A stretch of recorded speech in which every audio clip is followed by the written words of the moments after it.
Oh, a long time waiting. How long have you been for the Jaimo show? Hopefully everyone can hear me. I'd ask if everyone can hear me, but I'm not going to bother because if you can't, I don't know how to fix it anyway. So hopefully it's good. I think I still have a minute of waiting before we get to start.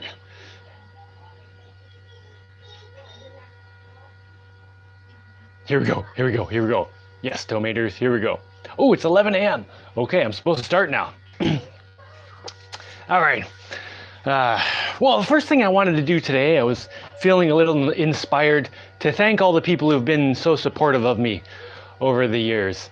And, I know you guys always say, no, Jaimie, you don't have to thank us. Just keep doing your thing. That's why we're, supporting you emotionally, financially, whatever. But, once in a while, I feel like I should say it. So, to all the people who are patrons on my Patreon, you guys basically make it so I don't have to get another job and I can just making videos be my job. And some people donate like directly to my to PayPal. Yeah, thank you to those guys. And a few people have sent me some Bitcoin. Oh, too bad I couldn't just say Bitcoins because one Bitcoin is like $30,000. But Bitcoinage. And I don't want to leave anyone out. Oh, and I recently put up Amazon wish list, and people have sent me a bunch of stuff on that. So I've got like new tools and some other stuff that really keep me going. And I just want you guys to know that all that stuff is super duper helpful. Oh, and even during these chats, there's some kind of super chat thing where I make a bit of money on some. I don't know exactly how it works, but Dashaina does. And yeah, thank you to all you guys for being financially supportive and helpful. And actually, the super chat thing is kind of cool because when I first started doing these lives, I got a few messages from people saying, "What are you doing, Jaimie? These lives are crap. I hate them." But then some other people were like, "No, these are great." So I'm glad somebody likes it. And even though I'm doing these lives, I still do all my normal videos anyway. So this hopefully doesn't take anything away for the people who don't like the lives. Anyway, okay. I just wanted to get all that out of the way. Thank you to everyone who's been financially supportive and emotionally supportive. It really matters to me. It helps a lot. Okay, so what am I going to start with today? I think I'm going to start with answering this question that I get every now and then, that I've been getting for a long time, for like decades. And the question goes something like this: Hey Jaimie, in the event of an apocalypse or a stuff hits the fan situation, if I can get to you, can I live with you? And the answer is no. Not because I don't want you to, but let's just think about what happens in the event of like a real apocalypse. And a real apocalypse is basically no food at the grocery store. Because even if there's zombies or some terrible disease, as long as there's still food at the grocery store, people will kind of keep chugging along through their lives and struggling through whatever we have to struggle through. But once there's no food at the grocery store, then people start dying, starving to death, and they start freaking out and going crazy and everything. That's when everything is like all done. Okay, so the no food in the grocery store apocalypse, can you come live with me? The answer is no, because this is what happens. I mean, the answer might be yes in very specific circumstance, and we'll get to that. But okay, say you're living in the city, doing your life, going to your job and everything, doing all your stuff, and then suddenly the apocalypse comes and there's no food left at the grocery store. And you go to the grocery store and you're like, what's going on? And there's all these people there who are like, what's going on? There's no food at the grocery store. Oh, I guess we'll go home and just be upset about it and complain. And like the next day we'll go back to the grocery store. There'll be food there. This goes on for like a week. And at that point, people are like becoming out of food, like totally out of food. And at that point, they're starting to think like, well, I'm going to starve and my kids are going to starve if we don't get some food. So they start getting aggressive, like, neighbors, you got to help me. You got to help me. Someone has to help me. I need to get food somewhere. And then, within like a couple of weeks, people will start attacking each other and like robbing each other and like murdering each other for food because it's do or die at that point. When there's not enough food, when you have like 1 million people in the space and then there's like no food, they're going to start eating each other. Possibly literally, but generally they start killing each other for whatever they have, right? Now, when there's just no food, people are going to start spreading out of the cities. And any farm that's near a city is just going to get overrun. The first thing that's going to happen is someone's going to show up at the farm. Some person who's like early in the apocalypse is like, ooh, I see where this is going. I'm going to try to get out of here. And they're going to go to the nearest farm and be like, hey, man, you know, there's some bad stuff going on. Can I come stay with you? You know, I'm really helpful and I'm amazing. So you should let me come in and feed me, you know. And maybe the farmers can be like, well, let me see how much food I have from my family. Well, okay, I can take in a few extra people. So he takes in that person, and then the next person, then the next person. And pretty soon he's like, whoa, I can't take in any more people. But the people keep coming. Like thousands of people are going to keep coming. And pretty soon they're going to come and they won't be able to take no for an answer. They're going to show up and say, look, farmer guy, I need some food and my children need some food. We're all dying. My children are starving to death. You need to help me. And the farmer's just going to be like, I'm maxed out. I am taking care of all the people I can. You have to go away. And that person won't have anywhere to go, and they know the farmer has food. So they're going to say, okay, we'll leave. And then at night, they're going to sneak in and try to take the food. And it's going to be a fight to the death. So pretty soon, that farmer is going to have to start shooting people as soon as they show up. The person, they don't even have to let them come and leave and then, you know, sneak back. No, they got to shoot them right away because that's their only chance. But any farmer near a city is going to get overrun. There's just going to be too many people coming. Even if they're Rambo sitting there with their machine guns, they're just going to get overrun. They're going to get totaled. Now, people, you know, living off grid or in farms farther from cities aren't going to get so many people. They're not going to get so overrun, but they're still going to get people coming. And they're still going to get more people coming than they can feed. So they'll take in 1 or 2 people, however many they can, whatever. Oh, you just picked some papayas off the tree right out the window. That's great. We can eat that later. I want some seeds because I need to plant some. Okay, so people living off grid or in farms are going to start getting, you know, overrun at a slower rate than the people right near cities. But people are still going to come, like way more people than they can handle. And they might be able to take in a few people, but at some point they're just going to say, well, we can't take any more people. And the same thing's going to happen, just at a slower rate, at a rate that's maybe reasonable to defend. People are going to come and say, hey, man, you know, I need food. I'm starving. My kids are starving back here. And, you know, you have to give me food. And that person is not going to be able to take no for an answer. And they're going to come in like, I need your food. They're going to come in with guns. They're going to come in like fighting. Like basically what's going to happen is the people who survive are going to be the ones who shoot people on sight. And it's not a pleasant thing or a nice thing to do. But like if you take 2 people who each have like a farm and one guy is real nice and says, oh, well, come in, let me talk to you. But the answer is no, I'm sorry, but you have to go away. He's going to end up with all these people, angry people around his farm sneaking in at night, killing him. The person at the other farm who sees someone come up to his door is like, what are you doing here? And they're like, I need food. Shoot him, dead. I mean, they're going to be okay.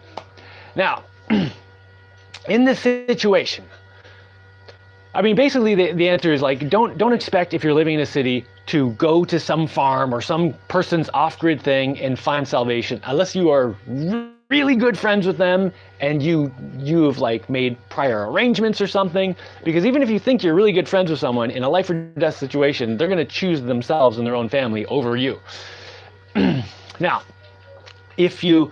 for example, if someone wanted to actually come to my place, to my off-grid sanctuary during the apocalypse, you would have to like set that up now. You'd have to be like, hey, Jaimie, okay, look, if I sent you like $10,000 right now, could you build me a bunker and stock it with like a year's food supply? And I'd have to, you know, do some calculations and, you know, figure out what it would actually cost or whatever. But yeah, it would be like, maybe, probably, there's a good chance I could do that. But if you showed up during the apocalypse with $10,000 and said, hey man, I'd be like, that doesn't do anything. Zombies don't go away because I have money. The money doesn't matter then. So anyway, if you, oh, the other thing you could do, like the minimum thing you'd have to do to be able to be welcome at someone's like sanctuary, farm, or off-grid place during the apocalypse, you have to minimum have like a food supply of your own that you can show up with.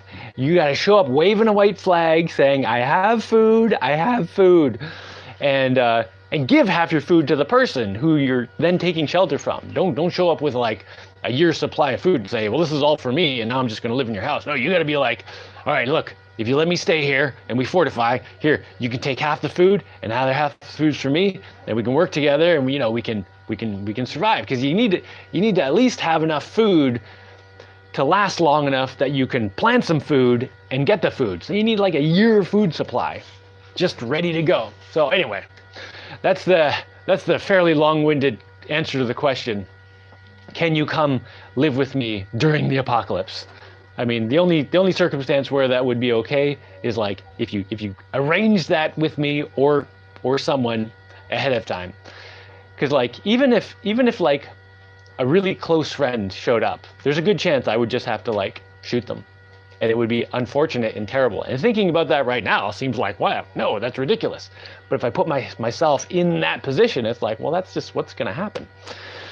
Anyway, I think that's good enough for a good enough answer to that ridiculous question. I'm going to look at the comments here and see what's going on. Sounds like a video game. Jeff Krupke says, yeah, I actually started programming this little video game. It was more like just a kind of a simulation where, a video game, get to Jaimie video game. Let me talk about that in a second. But I made this little simulation video game, which you don't even play. You just kind of set the parameters, and there's this little world, and it's just like a top-down view, and there's like a bunch of houses which are squares, and then a bunch of people who are just like little circles or something. And there's a grocery store, and then all the people have a certain amount of food in their houses, and they have a certain amount of food on them, and all these little circles are motivated by how much food they have, and how much food is around them. So they hang out in their homes, and whenever they get close to running out of food, they go to the grocery store and come back. But I made the grocery store so it doesn't replenish.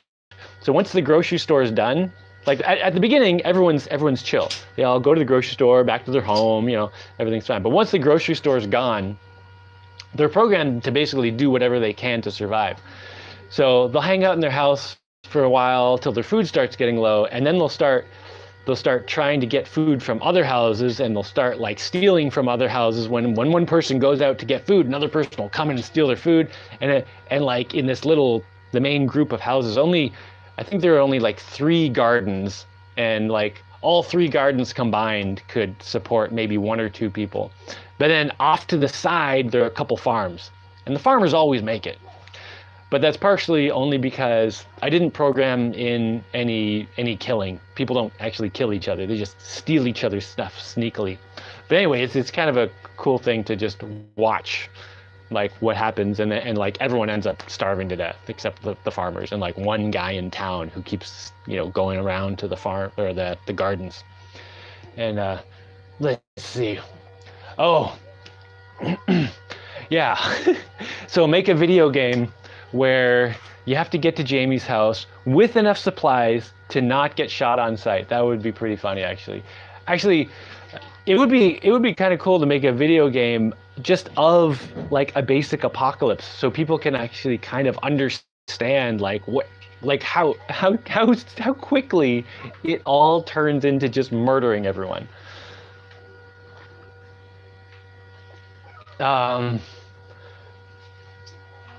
What about the water not coming out of the tap anymore? Well, the thing about water is, well, it depends where you are, I guess. In a lot of places, if your water wasn't coming out of the tap anymore, as long as it's raining, people will be like, oh my God, I gotta go out and catch some rain. And like people have gutters around their houses, and as long as they have a bit of luck and a bit of foresight, they could, put buckets and tubs out and fill their bathtub and, kind of be okay on water. But as long as they're kind of industrious and plan for that a little, because it's not that hard to take care of your own water supply. like your necessary water supply. I'm not talking about like 45-minute showers or anything, but just like you need to drink.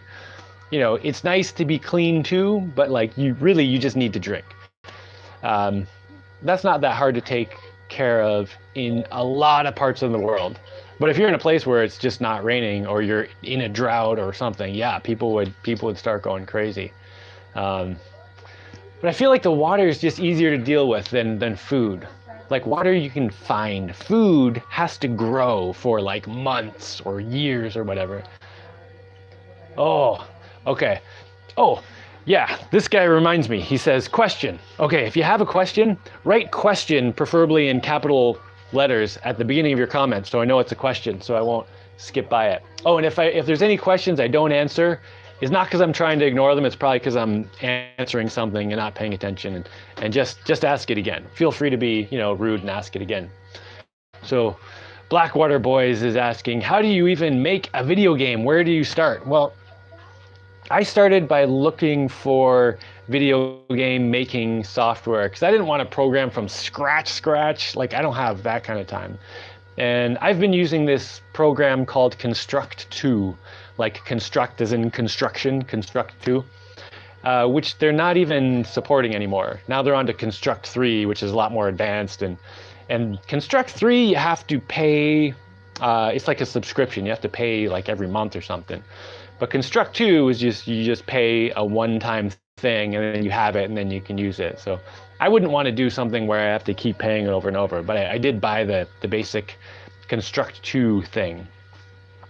So that's what I usually use. Although I did download a few other things that I could potentially use. But since I used Construct 2 a bunch, now I know how all the programming works. I know what it can handle, what it can't. I have enough experience with it to be able to think of something in my head and then program it in that pretty quickly.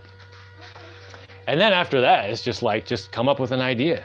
Try to figure out what you want to make. Hey, Dashaina, did you have some questions for me about something recently? Yeah, about gardening. Oh, Dashaina has questions about gardening. Oh, because what were the videos that went up this week? Peppers. The video where I planted the peppers, yeah. What was it? Did you do the other one that was like, oh, she's attacking wasps right now. Oh, and Blackwater Boys. So that Construct 2 is good for like 2-dimensional video games. But if you want to do like a 3-dimensional video game, you need like Unreal Engine or Unity or something like that. That's like if you want to make, like a first-person perspective kind of thing, or like, something where you need 3D. Although I did make Construct 2 with a bit of fancy programming 3D-ish. Oh, question. Has travel played any role in shaping your outlook towards life and people? Yeah, that's kind of a big topic. What do you think about living only a few years at a place and moving on for a wider cultural experience? Okay, one of the things that I've learned from traveling is that you can't learn much about a place staying there for a few years. Like if you're in a place and you're transient and you're there temporary, it doesn't matter if you're there for a week or like a couple years or whatever, you're always going to have a temporary experience. And once you pick a spot and you start setting down roots, so to speak, then it becomes a totally different thing. And that's when you really start experiencing a place. So the idea that you can travel and just see a lot of places and learn so much, it doesn't. This is one of the things that I learned doing traveling, is that when you're traveling around, you don't really learn about places. You just get a superficial view of everything, even if you're going places and working, or like hanging out with the locals, not doing the tourist stuff. It doesn't matter. As long as you're a temporary person there, you're not really in the culture. You don't really learn about a place. But when you become like a permanent fixture in a place, that's when you really start changing the place around you. So for instance, when we came here, at first we were traveling, But as soon as I decided, okay, this is it, this is where we're staying, that's when I started sticking shovels in the ground and like, just kind of like enforcing my view on the world around me, and it pushing back, and having that whole interaction, which you don't get if you're in a place just temporarily. And even within that, even within temporary, there are different levels of being able to experience a place. If you're in a place for less than 2 weeks, you don't learn anything about the place, like literally nothing. Because when you go to a new place, you're the new person. Everyone wants to hear your story. Everyone wants to pay attention to you. Oh my gosh, there's a new person. And they look at you and they're hoping that you're going to be the person they want. They're like, here's a new person. Maybe this is an amazing person who's going to be like my best friend. We're going to be bosom buddies. And they'll have all these super, what's the word? Super optimistic view of you. Within 2 weeks, it's usually like a week or two, usually by the end of the first week, but by the end of 2 weeks, people stop seeing as you as what they hope you're going to be, and start seeing you as what you actually are. And that's when people start, responding to you as if you're who you are, not who they hope you are, which is why a lot of people travel places and never stay anywhere longer than 2 weeks. And being here, we get visitors who come and go. And one of the most common things I hear from people who are traveling around is, I love to travel, and I don't like to stay anywhere more than a week or two. I like to, and that just instantly says to me that this person doesn't want to face responsibility of who they are. They want to just kind of float around, be treated like royalty everywhere they go, because that's what happens in the first week or two you're in a place. Everyone treats you like you're this amazing special person. But beyond 2 weeks, that's when you actually start getting real reactions from people. But you still don't really experience a place until you like fix yourself to that place and say, here I am, I'm committing to this place, and now I'm going to make a life here. It becomes a total different experience then. And a lot of times people think that you have to keep traveling to find new experiences and new stuff. But that's one way. What am I doing? I have the thing on upside down. Did the camera show me upside down that whole time? So does it matter? Oh, does it? I mean, it just matters to like how it shows up on your end. Okay. Anyway, Dashaina just fixed the thing because I wasn't doing it right. But anyway, if you're, until you really like decide you're setting down roots in a place, you don't really experience. Oh yeah, that's what I was saying. So a lot of people think that you have to keep finding a new place to get new experiences and find new stuff. But there's another way to find new stuff, which is just to really look where you are and get more involved in the place you are. It's sort of like the difference between like a traveler and a microbiologist. A traveler will go to a new place and explore like a long distance explorer. They'll have to find new places to find new stuff. But like a microbiologist, they don't have to like leave the room. They can take their microscope and zoom in on anything around them and find new stuff. So that's kind of what you get when you really commit to a place. When you become fixed in a place and start making a life there. You find all kinds of new stuff that you would never find traveling around, even if you're there for years. Do you want to come over here and tell me some questions? Dashaina's sitting there looking at me funny. Oh, you hit my chat. Now I can't read it? Does that mean you're taking over? Wait, what was the rest of that question? Oh, other things I learned from traveling. I mean, I could go on about this for hours, but I'm not going to. One thing I've learned from traveling is that, and this isn't just from traveling, but everyone has problems. Like everyone in every country who has any amount of money, like rich people, poor people, people with the greatest boyfriend or girlfriend or husband or wife, the person with the best car, the worst car, the greatest house, the worst house, the best job. Everybody has problems. And it's never beneficial to look at someone else and say, man, they've got it made, they've got everything. I wish I could be in their shoes, because if you're in their shoes, you're going to see their problems.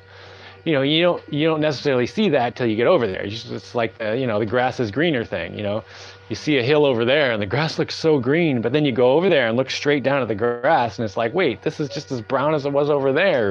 I was just seeing the nice green flat sides of the grass until I really took a look.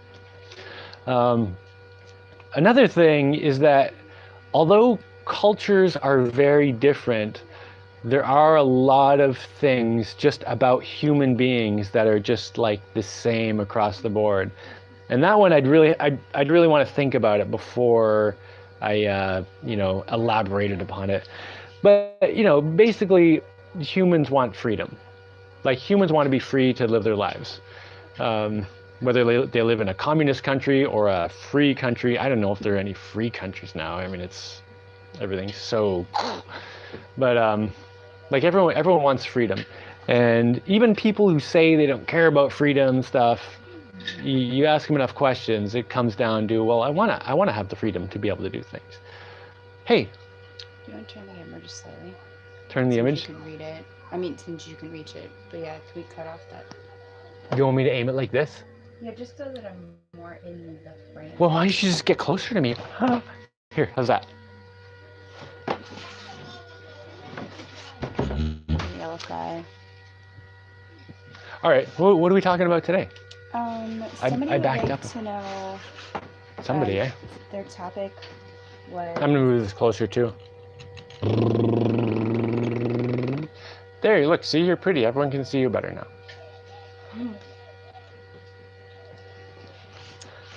There was a topic that somebody wanted to discuss about finding a life partner either off grid or before they leave. Yeah. Like which is better to do? Yeah, basically. I need to talk at the same level as you, or else I'm super loud and you're quiet, right? Yeah, that's right. Well, I wouldn't let trying to find a life partner stop any of your other plans, because often you'll meet people doing your plans, like while you're doing your plans, that you wouldn't meet otherwise. So I wouldn't let that slow you down. But like if you can find if you can find someone who can be a life partner for you at any point in time, it's amazing. I'm trying to look for that right now. I don't know how I'm doing. I'm not really doing much yet. I'm working on it. So the question keeps popping up. Two things keep popping up. What's going on with the bulldozer, and what's going on with the houseboat? Well, nothing. Those are like the bulldozer is just sitting over there, right over there, back there, right over there. And what? no, don't. It's gonna get. Oh, can you even see it from here? Oh. It's right there, guys. Right next to that dome house. It's next to the. Oh yeah, there it is.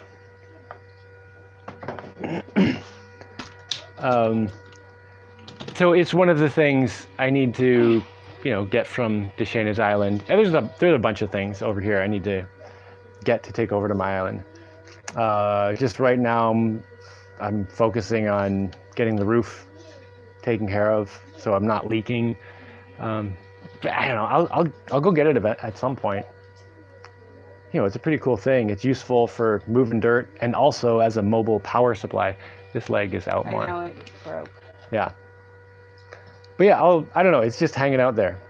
It seems to be working. The batteries are charged. It's got a solar panel on it, keeping it, every once in a while I go check on it. Seems fine. And the houseboat's gone. Yeah. No, it's gone. Okay. Gave it away. Okay, how do you make more dirt quickly on your clay island? I don't know about quickly. I make more dirt slowly by. Well, I have Well, these. I think this goes into the big question, which is, can you talk about your gardening practices in terms of expanding or heightening any areas that are currently kind of underwater-ish? Well, if it's underwater, everything. Not underwater, but like your lower. You mean lower like, ground? Yeah. How do you raise your Yeah. your water? Your That's land actually level? exactly what I was about to say. So I've got a bunch of raised beds. I think this was in like the last video you put up or some. There's a couple videos that actually I think cover this. Okay, so I've got like raised beds that are like logs, which will hopefully decompose into dirt. And then in the middle of the raised beds, I keep throwing grass and tree parts and food scraps like fruit wrappers. What do you call fruit wrappers? Peels, like banana peels and stuff and whatever, like extra food. Like I just keep throwing stuff into these raised beds, these log boxes, and hopefully they're composting and becoming dirt. And then I just recently threw dirt on top of one and planted a bunch of pepper plants, which are not sprouting yet. I'm not sure if they're not sprouting or if like bugs have eaten the plants or something. But I am also sprouting some pepper plants inside, so I might have to take those and put them in if those ones outside don't sprout. But I don't know. The ones outside may still sprout. I'm waiting to see. But back to dirt. Oh, yeah, I don't know. I can like, maybe if I ate like way more food than I currently do and just poop like crazy.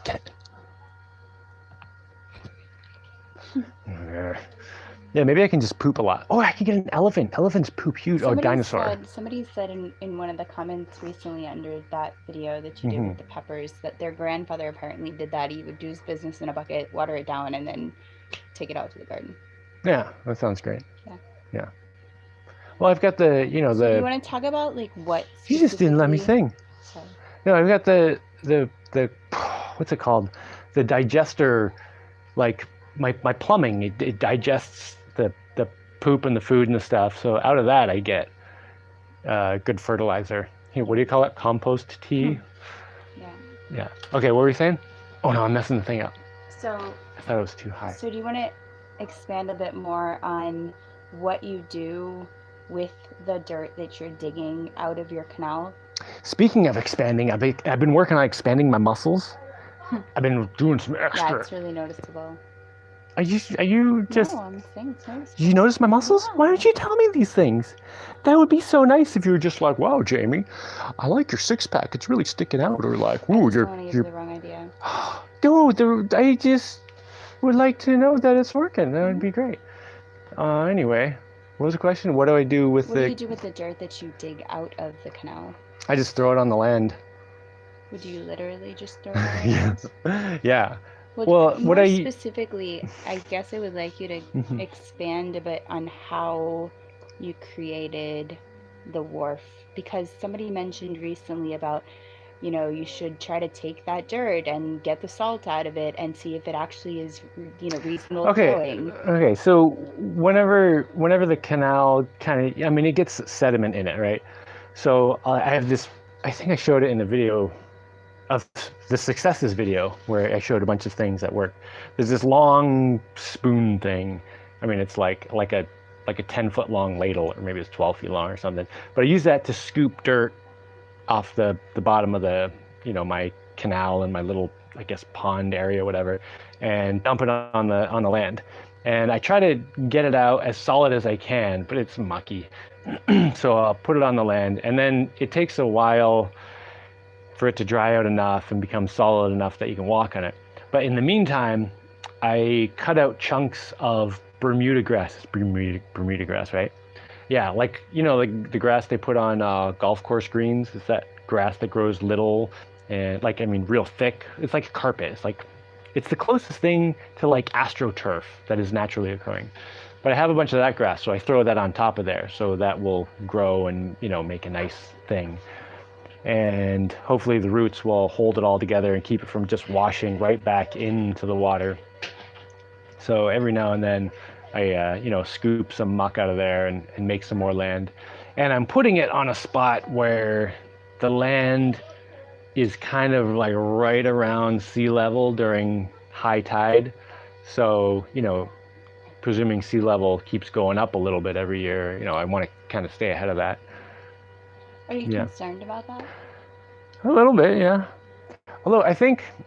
because given the placement of your house, specifically, Well, are you concerned that eventually it will be in the water? Well, my house is like a couple meters above sea level, and so is yours. So supposedly the worst forecasts are like it'll go up a meter over 100 years or something like that. So we should be good for more than 100 years. But I'm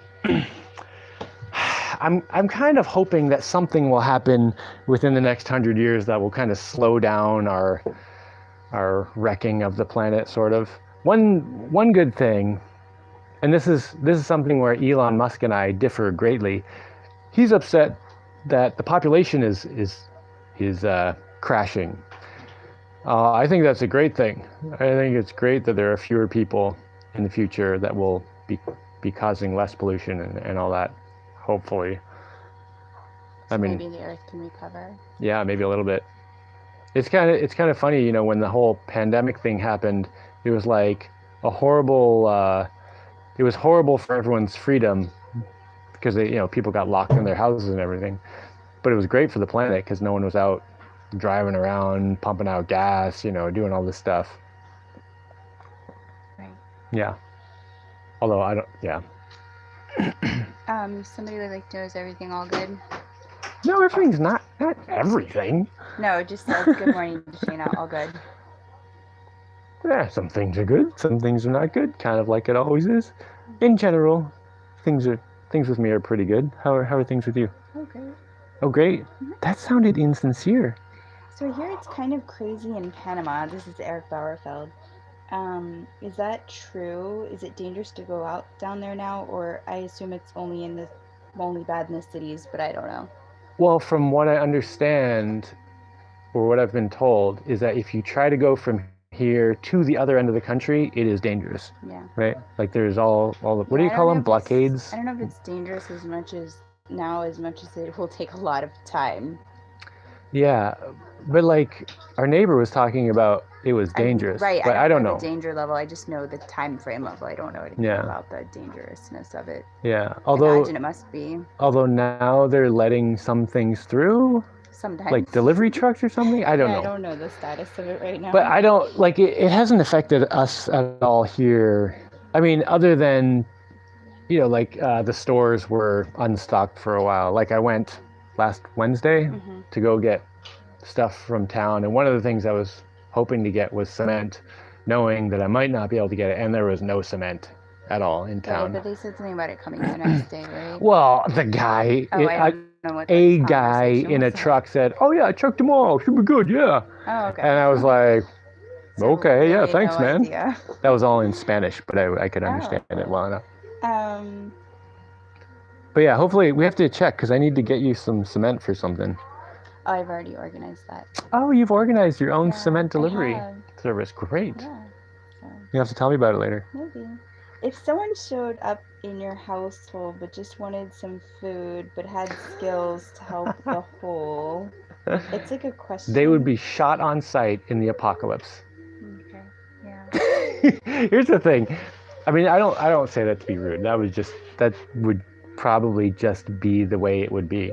Yeah. And it's hard to think about. Like, I wouldn't want to shoot anyone. But anyway, I get so many messages from people saying I have skills, and like everyone has skills. I mean, no, I'm great. I you just take care of me, and I'm amazing. I'm gonna skill you up, and yeah, man. When this is one of the things that you learn when you move off grid, or I guess if you move to a farm or something. So many people come to you saying they have skills, and so few people have real skills. And you might have like real skills, like, but you'd have to have like serious skills to be useful in an apocalypse, like more useful than the people who are already there. And not a cocky attitude. Oh, you can't have a cocky attitude. You gotta chill out. You just gotta be like, I understand I'm occupying your house. I'm a guest here. Yeah. You would really have to like bust your butt to be welcome. Okay. When the stupid thing is like, if you were a woman with really nice boobs, you have like a 20 times better chance of getting into any place. Yeah. Yeah, because you have skill. Like 100 times more chance. You'd be like, well, all right, come on in. Would you consider... Oh, sorry. When will you move the bulldozer? You know why ladies with big boobs get so much great treatment? I was thinking about this the other day because like sometimes when I'm doing manual labor, I just start thinking about dumb things. But it's because like ladies with big boobs means often they have a child they're taking care of. So people want to take care of mothers because they're taking care of children. So if a guy particularly sees a woman with big boobs, he just has this natural instinct like, oh, I have to take care of her because she's probably got children she's taking care of. I need to help her out. Mm-hmm. Okay. What was your question? When will you move the bulldozer?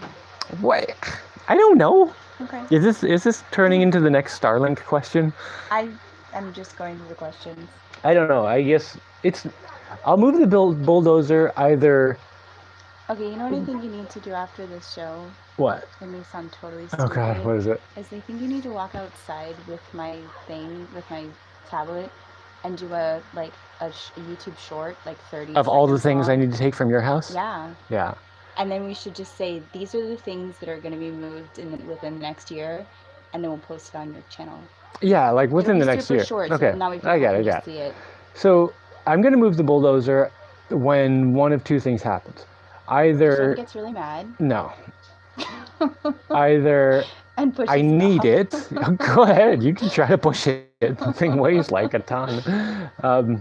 Either I need it or I just get motivated to go get it one day. Like maybe I'm just hanging around in the morning, eating my breakfast, thinking, what am I going to do today? Well, I don't have the materials to do the bulldozer, you know. The thing is, it's going to be an all-day thing because I'm not exactly sure how it's going to go, but I'm guessing I need to go over there. And part of the problem is I can't drive it out of here now because there are gardens and there's too much stuff in the way. I can't just drive it through anymore. So I'm going to have to go there. And you're really not going to be able to drive it through soon. No, I can't anyway. I already can't. Like it doesn't matter. You could get it from there to the hill. It doesn't matter. Yeah. If I can drive it 10% of the way or 90% of the way, regardless, I have to take it apart to get it through here. So I'm going to have to go over there, take the bulldozer apart to small enough pieces that I can physically move it. So once I take like the 4 lead acid batteries out of it, that's like 400 pounds out of it. And then I'll have to take the solar panel off because I don't want to smash that while I'm trying to like wrestle the thing through. But maybe get the motor and a few gears. Anyway. And you could get it to the wall. It doesn't matter. I'm not going to be able to drive it through. I'm just exploring this question with you. You don't have to get frustrated. Okay. But even if you could get it to the wall of the island, you would still have to take it apart to get it. No, I could drive it right through there, but it doesn't matter. You could drive it on the wharf? I'd put boards down and drive it on. Okay. But I would pull my boat up. I would come during like the highest tide I can, pull the boat right up. But the thing is, I'm probably not going to get it in my big boat, which means I don't want to take it all at once. Because if I come with the boat I've been driving right now, which is my green boat, which I refer to as the Solar Snailer. Yeah, most of them just wouldn't trust that much weight on there. Like 90% chance it would be fine, but man, like the front of the boat would be like, oh. Yeah, I wouldn't want to do that. Right. I would want to take it apart either way. Yeah. Okay, so just to round out that situation, so I've got a bulldozer over there, and I have that fiberglass dome back there, which still has a lot of tools in it that I have to get. Some of them, a couple, like a milling machine and a lathe, and like a bunch of other tools. But the milling machine and the lathe are the only two like difficult to move things. But so right now I want to get my roof totally done, like completely waterproof, so there are no drips inside at all. And that way I can get my house organized better, you know, put shelves where I actually want to put them, not just where there's no drip. You know, just get everything organized. Then I can bring the rest of my stuff over and actually have places to put it. And right now I'm also storing some styrofoam that you're going to use for something, hopefully. Yeah. So use your styrofoam and I'll get my tools out of your place.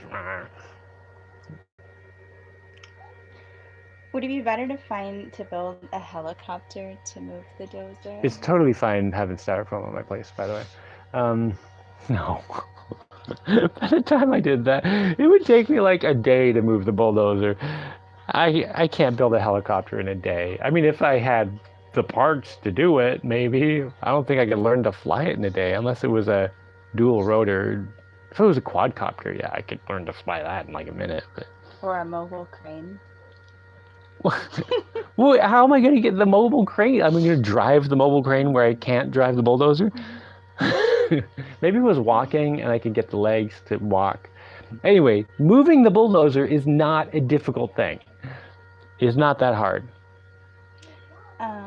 Jaimie, Patrick S. would like to know if you ever walk around nude on your island. I do walk around nude on my island, yes. Yeah, all the time. Not all the time, but yeah. I shower outside, and then I walk around just swinging around, you know. Balls flying. Balls flying, yeah. Just... Well, what about usually I have, like when I have showers and the kids are over, we just all go in the thing together. What thing? My shower thing. Well, it depends. If it's raining, like whenever it rains, there's just like a pile of naked kids and me outside by the gutters, just like playing in the rain. And like, that's also how to get, like the best way to get the kids clean. Oh my gosh, they get so clean then. Because like trying to shower them, it's like, my 4-year-old Carcanian, he'll have a shower and like, it looks like he's wearing boots still because his feet and his legs are so dirty. And I'll be like, I gotta scrub them off. But like, yeah, if we just go play out in the gutters when it's raining and the water's just like pouring down, they get so clean. But anyway, yeah, nakedness is not a problem on my island, and that's partly, I purposely left like, what's it called, like a perimeter of wild vegetation all around my island, so you can't see in from the water. Yeah. So I can walk around naked without getting arrested or violating anyone's eyeballs. Yeah. Oh, my eyes. Yeah, I know. Whenever I'm walking around and you're naked, you're like, God, enough. I can't take it. Out of my head anymore. Oh God, would you do some exercise, you flabby bastard? Eyes. Scrub me eyes. You need blackout glasses. It can't be unseen. All right. So you can say all that, but you won't tell me, hey, Jaimie, you're getting some more muscles. That looks great. Burns. No, I just said that. I was just It reading. burns. It's like when you get a drop of like fiberglass resin in your eyeballs and you're just like, that hurts for hours. It's terrible. Yeah. Yeah. I imagine it does. Fiberglass resin nakedness. What else you got down there? Okay, sorry. No, it's okay. Oh, I just hit something by accident. I'm gonna hit something by accident if you know. Just kidding. Okay, let's see. I want to know about the guy who was asking about finding a partner before or after going off grid. What's his situation? Are you like ready to go off grid or something, or are you just? I think that would be Hartley. Well, you can probably hear me if he's still here. I'm pretty sure it would be Hartley that asked that question. Like, are you kind of ready to go, or is this like a totally hypothetical future doesn't matter thing? He said at the beginning, or she. No, you can just answer. I just talked to him. Okay. Hopefully, if he's not here though, then it doesn't matter. Let's see what else. There's some other questions. I want to. Oh, apparently you have a mystery tree. Is there a tree that you didn't know what it was? I have a couple mystery trees. Yeah. So did you label the curry tree? What's the curry tree? I'll come over there and show you. Okay, I think I might know. I know there's like a few. I know it's going to be one of 3. Well, because somebody said here specifically that your mystery tree is a curry tree, and yes, you have a curry tree. Yeah, it's probably a curry tree then. I just didn't realize it wasn't labeled. But there are a few mystery trees. So which one was the curry tree? I'm not really Well, if we sure. just look at a picture of it. Did you show a tree in your video and say something about it? Yeah. Okay. Yeah, I was like, I don't know what this one is or this one, or I don't know what I was saying. But I don't think I showed all of them. Maybe. Yeah. Well, I don't know. It doesn't matter. I just need to keep them alive till they do something useful. Right. So I don't really need to go identify them. No, we'll know what it is when it gets Yeah, bigger. we'll know what it is. You'll know what it is. When the fruits start landing on our head and No, killing. they're very tiny. They're like very. Not the jackfruit. Yeah, Jackfruit will kill them. Yeah. So will the coconuts. Yeah. I'm always. Especially the coconuts you have. Yeah. They're so big. I'm always. Oh, you like my coconuts, do Yeah. you? I like the big coconuts. Yeah, I'm always conscious of that when I'm walking around a coconut tree. I'm always listening, because you can hear it like kind of snap, not like a snapping sound, but like it'll like fall and like brush past all the palm fronds. So when you hear a coconut like fall, it's like thump. You gotta listen for the jump out of the way before the thump. What if you go the wrong way? Oh God, go away from the tree. It's they don't shoot out. They just go down. Just go down. Oh, they go down, do they? Yeah, they go down. They don't shoot out. Is that like a benefit of the coconut trees? Yeah. That it goes down? Yeah, they go down like all the time. Yeah. How much solar do you have? I'm sure you could generate a lot with enough panels. I live off grid in the UK with 5 kilowatt solar. I'm doing okay with refrigeration and a workshop even in the winter. Yeah. Right now I have 275 watts of solar power on top of my house. But I have some other solar panels to put up. I just don't need them at the moment because I'm not doing that much. But I do want to build a lumber mill. Oh, I can smack that one, but it's on your boobs. I don't want to. Mm-hmm. Oh, you got him. Nice work. Yeah, I want to build a lumber mill. This is after I get my house waterproofed. When I start, when I want to get to building the second and third floors. I want to cut the wood myself with an electric lumber mill that'll run off solar power. At that point, I'll have to put up more solar panels. But right now, I'm fine. So, like, what is your ideal microgrid quantity of like watts? I don't know. Billion? I don't know. It's just whatever. I mean, like, realistically, like, what do you think you? Well, it need? Totally depends. Right. Like, I wouldn't say there's like an ideal number I have or anything. Okay. Turn on your most powerful. When I have the lumber mill, right. I want to have. I was gonna put up 6 solar panels for that. What's that? Oh, are they 275 like 1,500 watts ish. Like, so if I might put up another 3, but I don't know, somewhere around 2,000 watts will run that. Right. I might be able to get away with 1,500. Well, but yeah, I don't batteries and stuff for that. No, that I want to run directly off the solar panels. I don't want to use batteries. Mm-hmm. So maybe I'll want like 2,000, and then if there's a bit of a cloud, it will go down to 15, and it'll still be enough to run the lumber mill. Right. But generally speaking, like, unless I'm doing something specific, I don't feel like I need a ton of electricity. Like 275 watts is fine. Like lights, computer, little fan. Like I don't feel like I need tons of electricity for anything. Like for just my regular daily life. Right. And then even for tools, like, I can keep up with charging my, my drill batteries and stuff like that. Do you think it's better to have like battery powered chargeable tools or a battery system that you can plug the tools into? Well, I've found both to be useful. Right. Yeah. Like, if I have the choice, I generally choose something I can plug in. Why is that? Because a battery tool has a definite lifespan. Like, the batteries die, Right. And like, your lithium batteries, they don't usually die of old age. They usually die because, a drop of sweat landed on it or whatever, and it was like, I can't handle this. That's what drives me nuts about the lithium batteries. Like, it's just like, just any moisture and they're done. You have to be so careful with them. But like,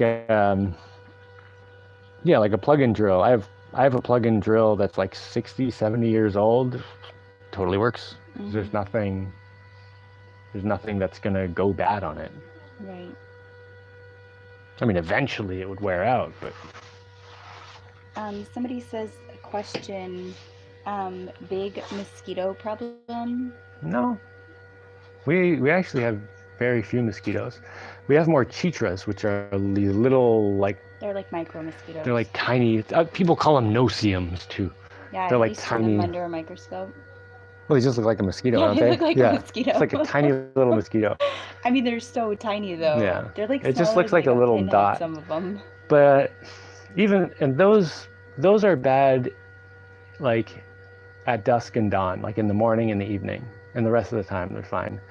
But even during dusk and dawn, if you have if you light a coconut husk, so it smokes a little, or you just have a little smoky fire, or light a piece of cardboard, or an egg cartons. Actually, if you light a piece of egg carton, it burns for a long time.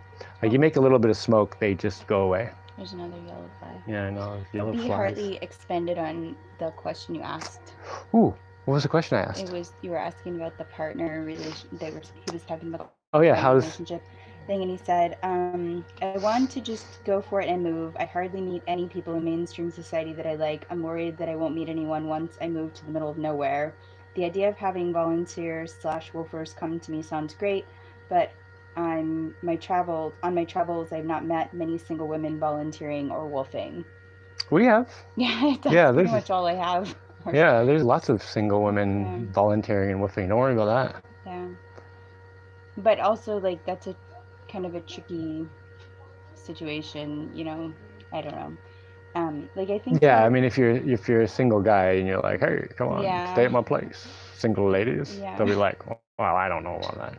Like, I think you're probably better kind of moving somewhere where there is like a sort of social-ishness that's within traveling distance.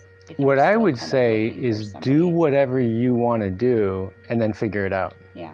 Like you could live anywhere. There's going to be some place you can socialize. Yeah. Like even here. Oh, did you get it? You want that?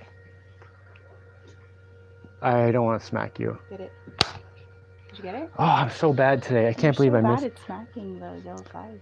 I know. Usually I get them on the first shot. Yeah, B. Hartley, if you want to put it all in an email, that's fine too. He said maybe I should put it all in an email. Yeah. Where do you want to go? Well, I say put it all in an email. Yeah, email us and we're happy to chat about it. Talk about it. Yeah. So, yeah. Yeah, I'm interested in nosy. Rolfie wants to know if you ever use DEET. Nope. Okay.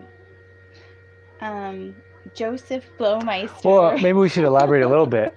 The one thing I do use occasionally, like if I'm, like I've been using it a little bit when I work on the roof, just because I don't want to be waving bugs away. And the bugs aren't bad or anything, but it's really nice when you're in a dangerous situation to just take that off the table. Skin So Soft. What's it? Avon Skin So Soft? Which is it's not made for bugs, but bugs hate it. 2 for me. And, fine, you win. And the funny thing is, they made a version of it for bugs, which doesn't work. But just like regular Avon Skin So Soft is supposed to be amazing for keeping mosquitoes or any bugs off your skin. And if you put it on your skin and lick it, it tastes terrible. So I kind of understand. Apparently, Lee Douglas McGreevy was in the Amazon a few years ago, and they ate hundreds of mosquitoes in burger-style raw. Within 1 week, eating every day, there were no more bites. Wait. I'm not sure how. Is that because if they ate them, their body started smelling like a mosquito murder machine? You need to expand on that topic. Yeah, I want to know. Like if I start eating mosquitoes, that might be worth it if they're just not even mosquito. I'd have to do the chitras. Yeah. Oh, we'd have to eat like billions of them. They're so tiny. Will Darling wants to know if this works with eating sharks too. Well, chances of getting eaten by sharks is what, like 6 people a year on the whole planet die from shark bites or something. But still, if you see a shark and you're in the water, it's scary because it's like there's nothing you could do to defend yourself from that thing. So there are very few situations where I feel like I could not defend myself. So Joseph Blowmeister was expanding on B. Hartley's topic and said that, that he's tried it both ways in terms of finding somebody before or find somebody then, and he's had no luck. And it Well, one of the helps. things that happens is a lot of times people find a partner before they go off grid, and then that person just doesn't want to go. Right. Or they said they did, but then they changed their mind. Yeah, it's better to just do whatever you want to do in life and find whoever. Yeah, I don't know. Although I wouldn't say I'm the master of this relationship stuff. Anarchy Television's question is, I remember you talking a long time ago about modifying and making better in your inverter better because they're made so cheap. Have you thought about it since? Well, I bought the parts to make one, like from scratch. I don't want to modify one. I just want to make them from scratch in a way that there's just fewer parts, fewer things to go wrong. And so I bought some 555 timers and some transistors. I just haven't gotten to the point where I'm putting something together yet. Like a basic inverter is not that complicated. Although, old style inverters were mechanical, and it was sort of like a motor. So you needed brushes, and the brushes touched a thing. Anyway, it alternated the current, like running it kind of through a motor thing. And that you just have to replace the brushes every now and then, and maybe the bearings, like eventually. Dan Duvall wants you to be careful with the 6,000 RPM angle grinders. Okay. That's it. Yep. I feel like I want some more information, but okay. Yes. Tomato says I always squint when I'm using them. He's eaten a couple mosquitoes in his life riding motorcycles. Yeah. Yeah, if you rode a motorcycle and just went like this, like, would you be mosquito proof like within a week? Lee Douglas Nagrubi says you're wasting food. Yeah, by not eating the mosquitoes.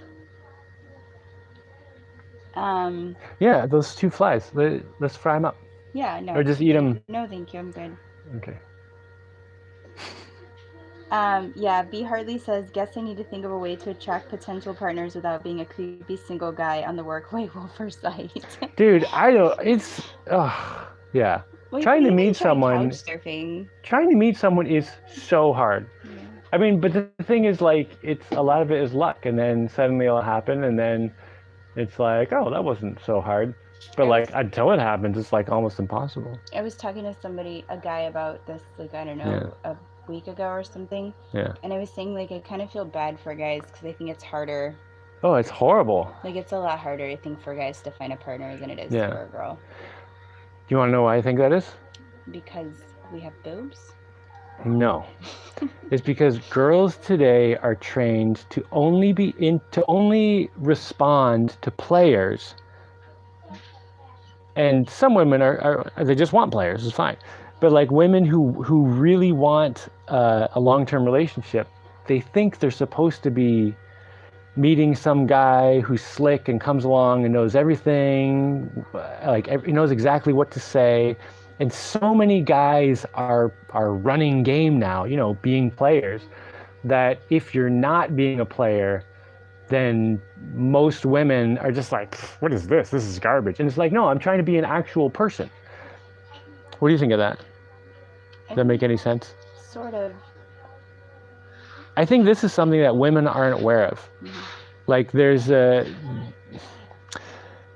just the guys and players. So like, and when I talk to women who are trying to meet a guy long term, they're often talking about how they can't meet a nice guy, and then they'll describe the situations they want to happen, and they'll describe the situations they've had, and they'll describe some terrible situation which was horrible, and this guy came up and said hi, and then he didn't know what to say, and then I was like, I'm not dealing with this guy. It's like, no, the guy who doesn't know what to say, that's the guy who's actually trying.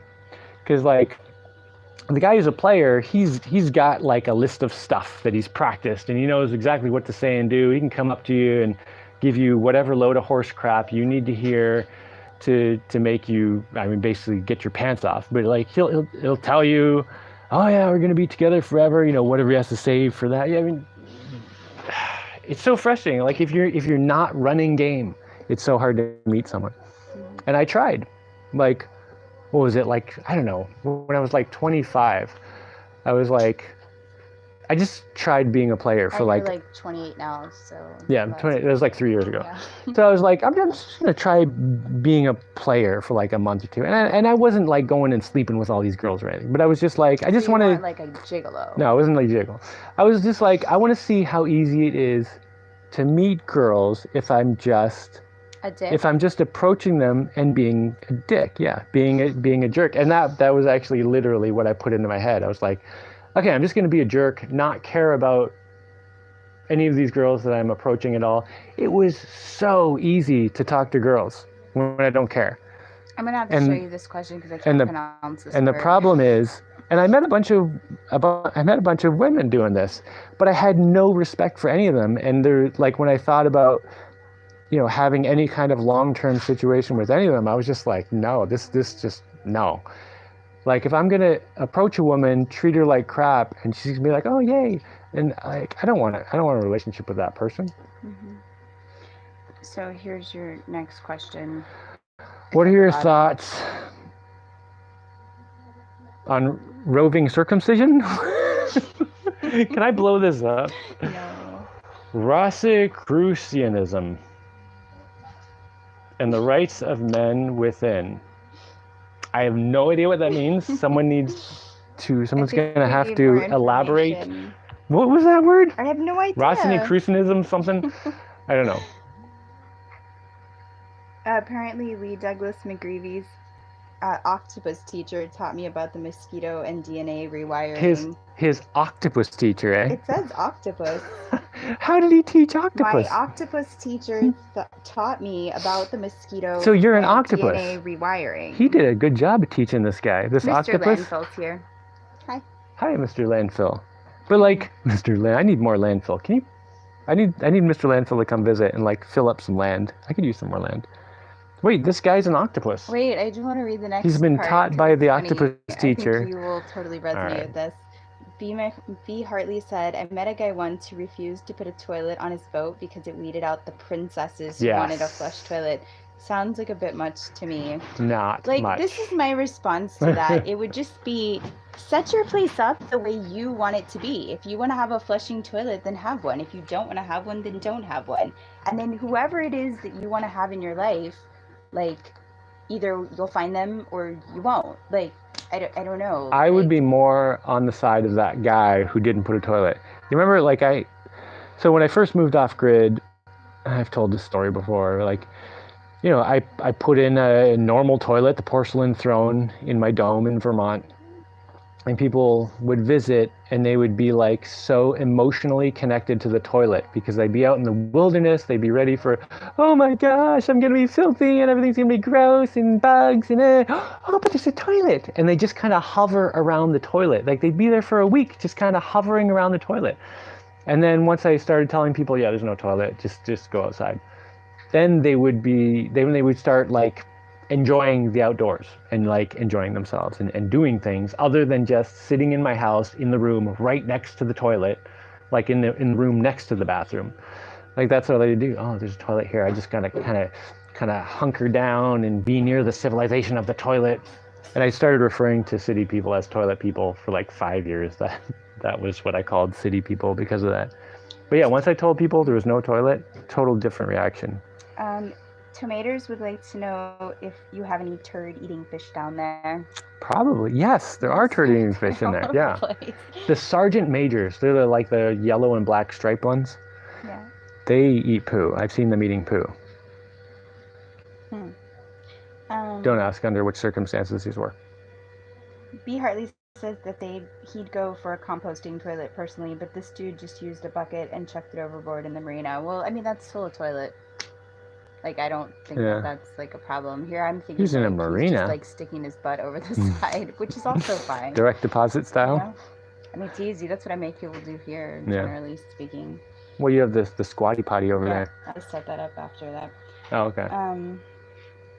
Yeah. Rebecca says, I never realized toilets dominated my life so much. Yes, I didn't realize until I moved off grid and I started realizing, wait a minute, now that I don't have a toilet, because when I first moved off grid, it was just in the wilderness and I would just dig a hole and poop in it and bury it. Yeah, I realized after not having a toilet for like 6 months, I was like, wow, toilets were like running my life before. Because like when you grow up in a city and you're around toilets all the time, which this was my experience and a lot of people I've known, it's like everything you do revolves around the toilet. It's like I'm going to go out of my house and go do some stuff, but all right, in my plans, I got to make sure I'm going to be near a toilet at certain intervals during the day, because just in case, That's such a weird thing. You don't do that? No. No, you're a girl. You absolutely do that. If you're in a city and you're going out to the theater or something, and where's the bathroom? there's no bathroom at the theater. I generally would go before I left my house. Yeah, and then you're going to go for like 6 hours. Yeah, I don't have to go to the bathroom like that often. All right. Generally speaking. How do you know that? You just go, you would just go out of your house and trust that in the next 6 hours, I absolutely will not have to go to the potty. Yeah. Okay. I think you're full of crap. Okay, but... then yes, you're right. No, I mean, analyzing it, that makes sense. Yeah. You're a toilet person. Yep. Oh, stop. Somebody says... You're very short with me today. Did you know that? Yeah, I'm a little frustrated with you. If you want to be honest, we're going to have this conversation. Oh, really? It's fine. Well, let's... No, I don't think you want to have this conversation. I don't think so either. There's a wasp above your head, though. I can't reach it, I don't think. Yeah. If you have something I can throw at it. I keep seeing it flying over your head, so you'll have to, like... Now everyone's going to be like, what's the situation? What happened? What happened? It's the situation is we have very different ideas. Clean, high vomit toilet, but then I realized how infrequently it would get used. A vomit toilet. Like you just stand there. Well, you still want to bend over a little bit, right? If you're vomiting. But yeah, like a like a sink, basically. I think, okay, so ideally, as many times as I have been in a vomiting situation myself or with people, like when you get sick or whatever, I think you kind of need 2 toilets. Oh, so you can sit on one toilet in case anything's coming out of the other end. Because if you're vomiting enough, so wait, you could sit on one toilet and have this other swing out toilet. And then, if you could just like rest yourself there and just like let your whole body go limp and just like everything's coming out of. Special face toilet, I think. Yeah, you gotta have like a. Like kind of like the massage tables. Yeah, the massage table. Those always make me laugh so much because I'm like, oh. It's a face toilet seat. Yeah. And who else has put their face on that thing? I wouldn't want to put my face on that. This is one of the things I hate about toilets. This is why at my house, I mean, there are various reasons, but this is one of the reasons that I don't have, the porcelain throne toilet. I have like, the Chinese or the Turkish hole in the ground kind of toilet where you just stand on the ground and squat down. A toilet that like, who knows who else has like, I don't want to put my bum on the thing where someone else put their gross bum. That's why you wash it. Yeah, still. Like if you're in a public toilet. And that's why you don't sit on it. Yeah, exactly. You're not even sitting on it anyway. You gotta hover or whatever. Like why don't you just get the toilet out of the way then and just squat down and then you're not touching it.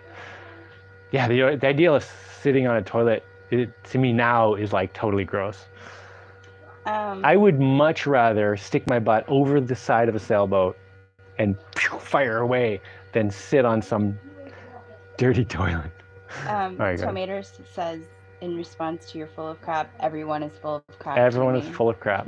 Well, unless you haven't eaten in a while and, you're giving yourself an enema or something. If I was on a sailboat, I would maybe just want to have like, water skiing tow line out the back and you can just grab the water skiing line, jump off the back, kind of like Kevin Costner did in Waterworld when he was actually going fishing. Right. But like just be dragged behind, but without your pants on, and just like keep your legs kind of spread out so they don't get pooped on, and then just hang and just leave a stream of stuff behind you. That'd be kind of, and then it would wash you as it's going. It'd be like getting.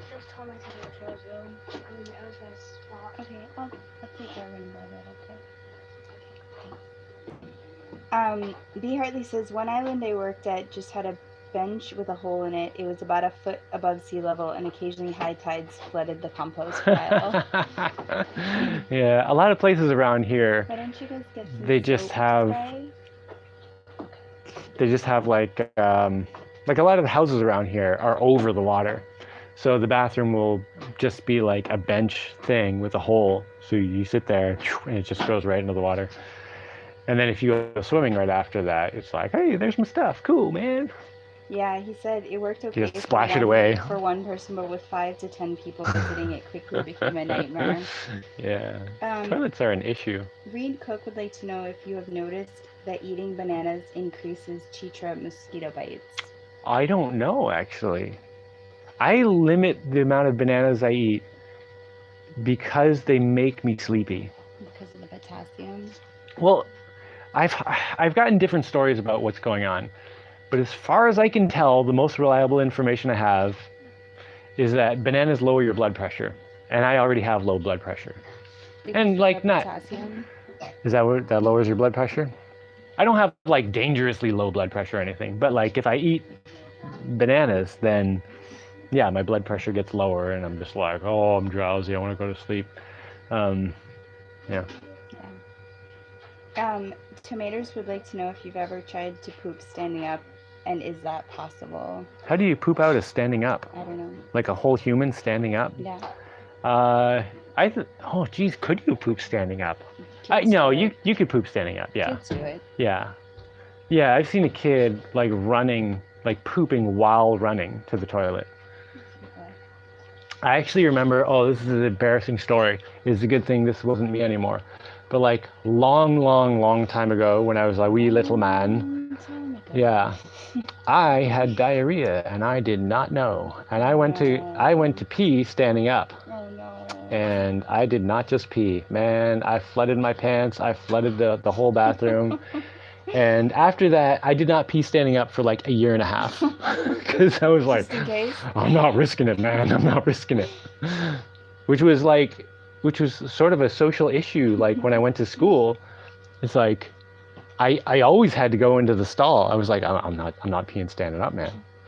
And yeah, it was a traumatic incident. I think I'm not traumatized anymore because I can talk about it now, and it's just funny. Well, it's because you're older. Okay, it was like when I was 30. No, I was like 4 or something. I don't know how old I was, but yeah. I was old enough to remember it, but not old enough to remember much about it other than just the diarrhea everywhere else. Chris R. would like to know if we drink coffee or tea or anything like that. I occasionally drink tea. I don't drink any coffee. You drink coffee sometimes, right? Occasionally. Like when I have certain friends that visit. I'm growing a coffee plant, though, because you got a coffee tree. A little while ago, Dashaina went and got a bunch of trees and plants. And I planted a bunch on my island. One of them was a coffee tree. So I guess when I'm actually growing some coffee beans, I'm going to have to try it. Is that a sour kiss? Here, give me this. I'm going to read the questions now. Hey, you're busy snozzling... My son? My son. He's my son. He's only your son when he's like having a fit or something. He says, people desperately trying to get off the toilet topic. Yes, let's get off the toilet topic. Okay. Because people are like, I don't want to change my toilet. I know it's wrong and it's bad, but I'm hooked. So let's see. I don't have any more questions, I don't think. Well, no, talk about that. Oh, well, let's talk about toilets more then. Somebody says, I'm eating lots of licorice and have yet to be eaten by licorice. Is that a coincidence? I think not. That's true. You know, I've never been eaten by a chicken or a cow. I don't want that. I'm trying to think of a fish, and I've never been bitten by a fish. Oh. Have you been bitten by a fish? Yeah, I need lots of fish, though. Maybe they can smell it. What fish bit you? Like, bit you? No. Okay. Like that. So no fish bit you. I mean, no. You're talking about what the little fish out here do? Yeah. So the ones that like nibble at my legs. No, they're not nibbling. I actually saw them doing it. What are they so doing? Out here in the bay, sometimes when you go swimming, there's these fish, yeah, like they're yellow. little. They're like yellowtail. Yellowish, Well, they grow once they get above a certain size. They don't do it anymore. But when they're kind of little, they're yellowtail fish, and they come up and they swim up to you and they go like this. Like they kind of flick you with your tail. What they're doing? That's what they're doing. Yeah, it seems like, oh, what's that? It's biting me. But then I finally like watched them And they're just like swimming right up and like whacking you with their tail, kind of. They're just like just like rubbing their up. Smell on you. Maybe they're trying to see what you smell like. I think they're trying to make out. Maybe They're like, trying to put their hey, eggs on baby. you. And then once they get old enough, that's why the bigger ones don't do it. Once they get old enough, they realize, oh, that's a human. That's not a fish. I can't do stuff with that thing. Apparently, B. Harley got bitten by a huge pufferfish once. Oh. Well, how does that go? Are they poisonous when they bite you? I don't know. I've seen some big pufferfish. When we were in the Bahamas, I saw They apparently have the kind of teeth that can crush shells. They don't have the beak, do they? Do they have the beak? Do they have the beaks like the parrotfish? I feel like they might have had the beak. Yeah, I think they do. No, they don't. No, they don't. I'm picturing it in my head. They don't have a beak. Okay. I don't know anything. We had a puzzle with them. I believe you. Question. Have you ever read the Humanure Handbook? No, I've never read any handbooks. Although the book they're talking about. Yeah, actually, I did read a little bit about it. I may have read a pamphlet. Yeah. I wouldn't say I've read a significant thing. Ask your sisters to help you. But what's the deal with human poo? Basically, you just have to like get it to decompose. No, you need to get it above a certain temperature or decompose long enough. I think they say long enough at a certain temperature. Yeah, and then any, human compatible pathogens will be dead. But you can use human poo for grown stuff. No, and she's staying alive right now. Just to be totally honest, I have stood on the corners of my raised beds and pooped in them. Is that for full disclosure? Full disclosure. I don't do that when anyone else is around. I can't but erase that out of my mind. You cannot erase it out of your mind. Yeah, when I do that when no one else is around. Just drop it. One day someone's gonna come visit and be like, "Oh, what's he doing?" Down and drop it. You did it. Question. I haven't done that in a while though. I should start filling them up better. I'm wasting all that poo. Have y'all been to any concerts of your favorite bands? Do you ever hear live music in your area? I hear loads of live music. It's usually either me or the kids, but no like, professional live music. But there is live music like in town, which for me is like 3 hours away. But if you had a motorboat, it's like, 45 minutes away? It depends on your motor, but I think 30 to 45 minutes if it's a fast boat. Well, of the motorboats we know of, 30 minutes to an hour and a half, totally depending on the motor, and the boat. Apparently, the pufferfish just crushed his fingers. Like, oh man, more than one? Like broke the bones? This species didn't have a beak. I don't think they have beaks. I'm pretty sure I'd have to. I don't know anything about it. Book to look at it, but. Question: does Jaimie make the monkey face when he poops in his flower beds? I have to know. I can't do it because my hands are occupied balancing. But yeah, maybe if I had. Yeah. I don't actually have to do that. It comes out fine. Yeah. But that's actually one of the problems with using a normal toilet. They make you constipated. When you just squat, your poo just slides right out, no problem. He went and got the puzzle. Dude, so this is a pufferfish. Does it look like it has a beak? No. No, it looks like it's got big cartoon lips. Well, that was a good like that. Little buddy. Thanks, dude. Okay, go put that. So you know what a pufferfish is, I guess. Yeah, well, he has another puzzle with a bigger one on it. I see y'all are growing some of your own food and raising some animals. Do you have neighbors close around you that are doing the same, and have you done any trading bartering with them? Yes, and yes. What's like? Well, we usually get fruits from those guys over there sometimes. Mm-hmm. Yeah, some. Yeah. Doesn't pudding fresh? I would love some pudding right now. Mm-hmm. Can we have pudding today?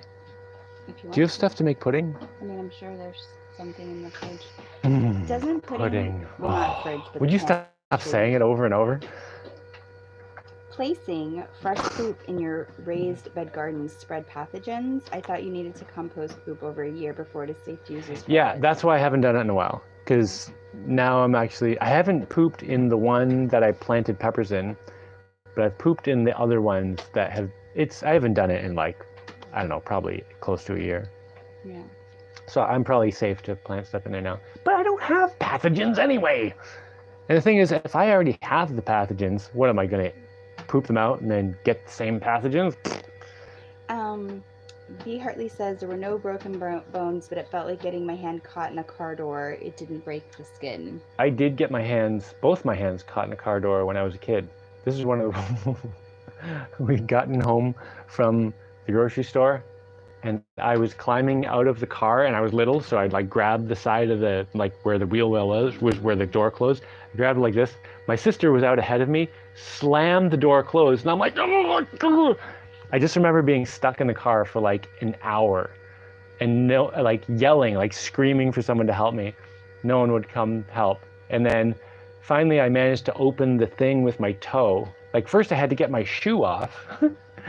Anyway, it took me like an hour of screaming and then finally of figuring out how to get the door open. I went inside with these like red, like dented fingers.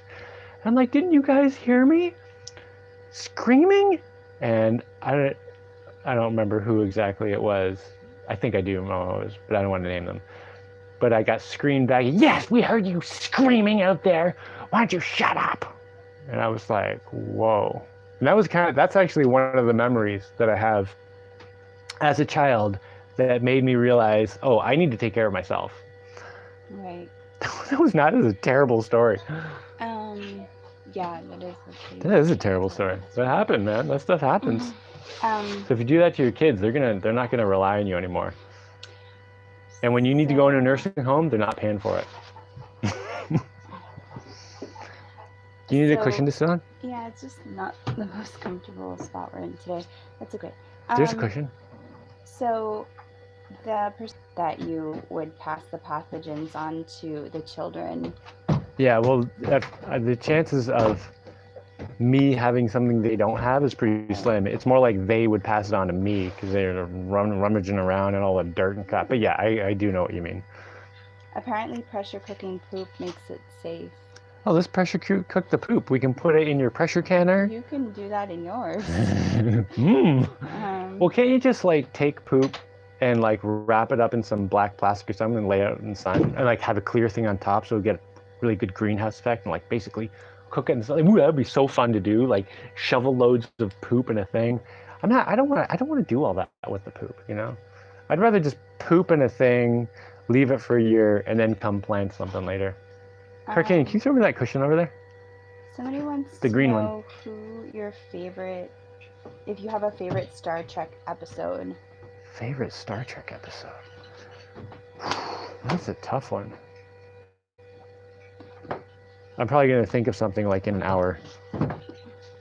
Well, okay, the first one I thought of, I'm sure this isn't going to be my favorite one when I actually think about it, but the last episode of the first season, or maybe the second season of The Next Generation, I think it was the first season, where you know, your main characters are Captain Picard and Riker was his first officer, you know, the whole crew. They start getting like messages from other ship captains that there's some serious problem with the Federation, and you know, it's all very hush hush, and they start losing people, and they basically end up in this little underground rebellion, and the whole Federation has been taken over, and they get back to the Federation headquarters and they fight their way through and sneak around and stuff, and they find out that there's these aliens that like kind of burrow into your neck and like take over your brain, and all the upper level people in the Federation have been taken over by these brain bugs. And then there's like a queen brain bug that took over one of the guys, and they have to go blow up his head with the phasers. But you know, they save everyone. But just like for a lot of that episode, I was like, this is what my life feels like. Like I feel like I'm in some society where I'm not supposed to be doing what I'm doing, and you know, kind of like all the people in charge of everything are kind of like against me. I feel like that a lot. Did you know that Reed Cook apparently has a dried pufferfish that is beaky? It has a beak. Oh, it has a beak. Yeah. Oh, A dried out pufferfish, like a stuffed one? Yeah, Reed Cook says, I have a dried, spiny pufferfish that is beaky. So I'm not insane. I feel like when I was in the Bahamas, I saw a pufferfish and it had a beak. Yeah, It's a good thing cool. I kept my fingers out of there. I was like, don't get my fingers. Is that a monkey face, or did you also watch a kids' TV show called Hob about 400 years ago? Called Hob? It says Never heard of it. The kids shows I watched when I was a kid was I'm a bear called Jeremy. I don't remember what it was called. Just a bear called Jeremy, I think. And there was this show with hamsters. And the hamsters drove around these little trucks and they talked. I guess they fed them food, and while they were going, they put voices over them. Oh, it was hilarious. I didn't realize real hamsters. They were real hamsters. And they got them to do all this stuff. Like they would drive around in little toy Jeeps and they would walk. I'm guessing they had like little treats all the time to get them to do whatever they had to do in all the scenes. And whenever they had to walk somewhere, they were probably dragging like a little piece of food on a fishing line or something where you couldn't see it. But I don't know, they got these hamsters and gerbils or whatever to do all this stuff, and it was all live action. It was really cool. Chris R just sent you a and little G-Force. G-Force was like my favorite cartoon when I was a kid. Pear sticker. Oh, I could totally. If I've never been eaten by a pear, and I want to grow pear trees. But apple types of trees, stone fruit in general, don't grow here because it's too warm. We don't have a cold period. Apparently, I don't know where it went. You lost a question? You know, I kind of like these live chats because it's so much better to get all these questions out here than to try to do it in the comments. So much better. So apparently Jeff Krupke. Oh, thank you. Jeff Krupke is making aircrete blocks. Well, no, he's moving forward with the move to Corozal, Belize, and nice. Building a ranch and an aircrete factory, and hopes to employ lots of workers. I see. Maybe I can drive our boat down from Belize. Dude, come visit. Jaimie, I think you made a video before making something concrete, like from shells and wood ash. Is that still something you want to do in the future? Yes, definitely. So when I get to the point where I feel like I've kind of got my stuff straightened out, like when I don't know, how do you explain it? Like when I kind of feel like my life is like, you know, I'm growing enough food, my house doesn't leak, and, you know, I've got everything kind of worked out.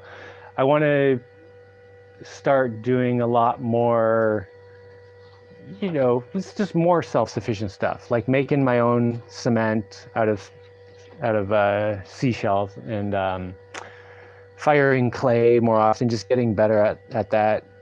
Because right now we've made a few clay things, you know, me and the kids, and fired them, and they've turned out okay. But I think it would be really cool to get good enough at it that I can make, like, you know, custom clay bricks and tiles and stuff, and make buildings and stuff like that, and then make our own concrete out of seashells and all that stuff. I definitely want to get into that more. I haven't done that yet because I feel like right now I need to do things more quickly. But when I get everything, you know, basically set up, I feel like I can take more time and do it, you know, the right way or whatever. Have you seen the Home Smith and shoveling poop? I have seen a little bit of Homestar Runner. Like, I don't know, like 30 years ago, not that long, like 20 years ago, Tom showed me. But yeah, I've only seen like a little bit. I remember there was a guy with punching gloves, and he had some song about scroll button. There's another yellow fly. Yeah, there's a yellow fly right on the screen. Oh. What's going on with the yellow flies today? It's the afternoon. No, don't smack it. Because it'll mess up the thing. Like, you have to let it land on something else. Come here. Dashaina's beating me 2-0. I gotta get this one. Okay, what's up? What is the most valuable tool? Take the Ride 23 wants to know, what is the most valuable tool or set of tools that you would recommend for a building project? Well, or building projects, sorry. Yeah, I would say the skills, the person. Like, yourself. You are the most valuable tool. And Buzz, can you sit down? like Or stop moving? like a lot of tools will be specialized things that will be good for specific things, like specific tasks. And you can even get away with not having the right tool a lot of times if you are the right kind of person with the right kind of attitude. So that I would say the best tool, my best tool is me, and your best tool is you. Presuming you know have a good attitude and you keep your mind open. Oh, you got 3-0? Oh, she's killed 3 flies now, and I haven't gotten any. Well, it's because I'm, focusing on the show, making sure this is all going smoothly and everything. Yeah, I'm not doing that, don't worry. But yeah, I would say the human being is the most versatile tool you will ever have, because you can do anything. We have opposable thumbs. But if you lose your thumbs, then a screwdriver. You just gotta use your screwdriver like this, not like this. You just gotta like. Even missing an arm, I would say a human being is still the best tool you could have. Okay, let's see. Apparently somebody's giving a shout out to me because I'm so cool. Right, look, I got a cool kid on me. So Joseph Blowmeister apparently watched the whole original Star Trek series over the last year and a half. Played 1 episode per week, and now watching it again. Yeah, so I really like some of the old, like the original. Yeah. Yeah, what I like about that is, well, part of it is just that they did so much with such crappy special effects, and everything's made out of cardboard and everything. And one of the things I love about the show is that if you just took the sets and looked at them like out of the show, you'd be like, what is that crap? But like the actors took it all seriously, and like they just, and yeah, I thought it was really cool. And another thing I really liked about just the low-tech special effects is like I feel like I can make that myself. Like I can make my own cool show that's like the old Star Trek. But like the Star Trek The Next Generation, the effects were like, I couldn't just make that easily. I can't just make that out of cardboard, and so much of it's computer generated and stuff. I really like the old practical effects. The same with like the old Star Wars, like the original Star Wars. So more importantly, Jaimie, when are we getting Starlink? And someone else is going to tell me, yeah, new Star Wars still has lots of models and stuff. But yeah, a lot of it's computer generated. When are we getting Starlink? I guess never. The way I wish the internet was going is that I wish there was more of a grassroots internet thing where people just shared the internet locally to the next person, to the next person, to the next person. I think somebody tried There's a name for that. Peer-to-peer? Peer-to-peer. Is that what it is? Yeah. Yeah. But people would have to be cool and work together and stuff and not be idiots. To set that up in some of the larger cities. Yeah. Did you know they have internet in the park? In town? In town. Oh, very nice, very nice. And it kind of expands out to like the taxi dock area, sort of. Well, the town's not that big. You walk across the whole thing in a few minutes. Yeah. Let's see. Apparently, you want to go to town with me? Sorcerer has made a shoe rack and curtains out of scrap material, but has not built their own house yet. Oh. They've been exercising more recently and running, and going to level up their muscles like Jaimo. Should I tell the running story? Did I tell the running story recently? Yeah. A few months ago, I started running again, and man, I was not ready to run. But I started doing lots of like extra exercises that would basically be like rehab exercises, except I wasn't like injured or anything.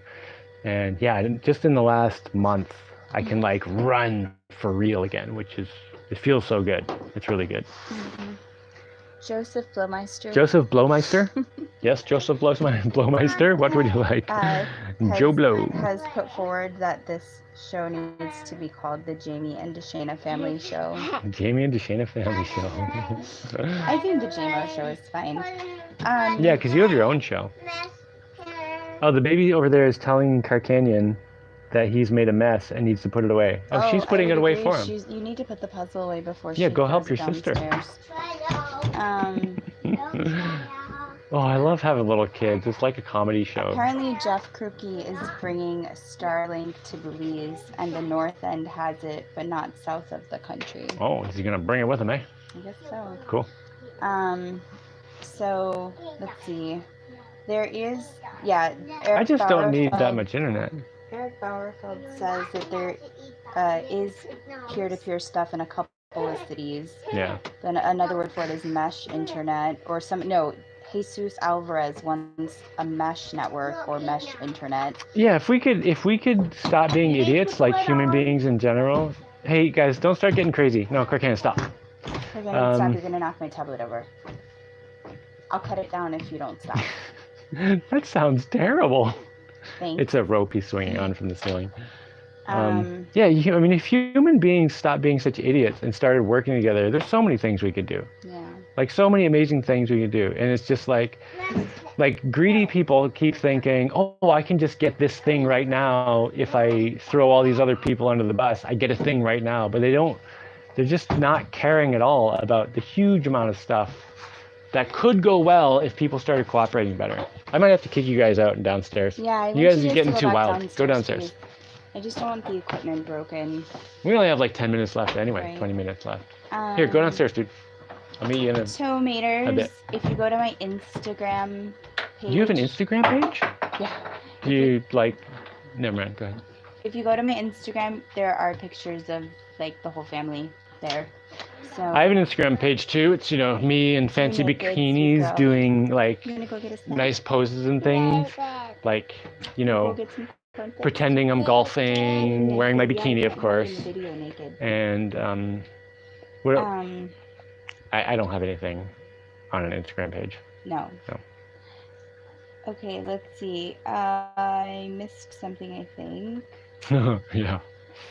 You can operate over existing network stuff in more peer-to-peer way. I2P is pretty cool, works over the regular internet, but allows you to peer-to-peer host to share things. Yeah, I don't have any more questions. You all out of questions? Yeah. I'm all out of questions. I don't know what to do. Well, should we just continue talking about toilets then? I mean, I Wait, guess. Oh wait, you had here's a some- question. You had some questions from one of the... What were the videos I put up this You week? already answered those questions. Yeah? I think it was all garden related. All right, did you put up the one about the roof? Because I'm trying to give you one roof video per week until I get it done. That's been going well. There no questions about that? I don't think so. I think you asked me something. Whatever, Greg go ahead. Styles would like to know, how did Dashaina get so pretty? Oh, I smacked her around a lot. I mean, she used to look like a punching bag, and I was like, let me straighten this out. Take the Ride 23 would like to know, Jaimie, have you ever heard of Ben Peterson? He has been pioneering wood gasification and heating waste plastics into diesel fuel. What energy technology would be the most practical? Conservation. Yeah. I think that the answer to all the energy problems we have Bye, tomatoes. is just stop wasting so much. Because we're wasting so much energy, like just as a species. Like we could go down to like 1% of our current energy use with no reduction in quality of life. Except people would think, oh, but I want to have my everything turned on all at once all the time. That I think makes me feel good right now, which actually ends up making people feel terrible in the long run. Yeah. You disagree? No, You like your luxuries? I- No, you nothing. I'm not even sure what you're saying I disagree about at this moment. Somebody would like to know if you plan on making Jaimie calendars. Oh, with all my bikini pictures?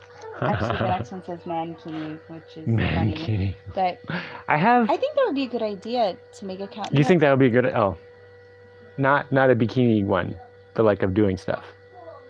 So I think it would be cool if you made a calendar like you did the coloring book, but in calendars. Yes, calendars. But colored in, My skimpiest outfit is my no clothes at all. well, besides that, I mean, I do that all the time, but my Speedo, my swimsuit, but that's Oh, like the long yeah, one. it's I the don't have long like the shorts. I don't have like the You don't have a little Speedo. bikini You have the Speedo. short It is Speedo. made by No, but I Speedo. mean, you have the Yeah. not the bikini Speedo. You have the shorts Speedo. Yeah, I have the short Speedo. Yeah. From when I used to race. I know. I used to race swimming and I used to race running. And I have a city record from swimming. Oh, yeah. Yeah, I bet you didn't know that. I did know that. 50-meter backstroke. Mhm. Yeah, it's Yeah. good backstroking. I wasn't as good at I'm breaststroking, I terrible at guess. backstroke. I end up all over the place. Yeah. Like trying to go there, and I end up. I don't think I could halfway do it very across good the- right now. It's just No. like 1 year in high school, I was like, I'm going to try to make this backstroke faster. And then I like broke the city record and I was like, whoa. But I didn't care about it enough to like, pursue it or anything. I did Like track and field a lot more. To do really well. Well, you gotta like pay attention to where you're going so you don't run into the wall at the end and knock Yeah, yourself out. Yeah. Especially if you're going full speed. Okay. Bye, Ralphie. See you later.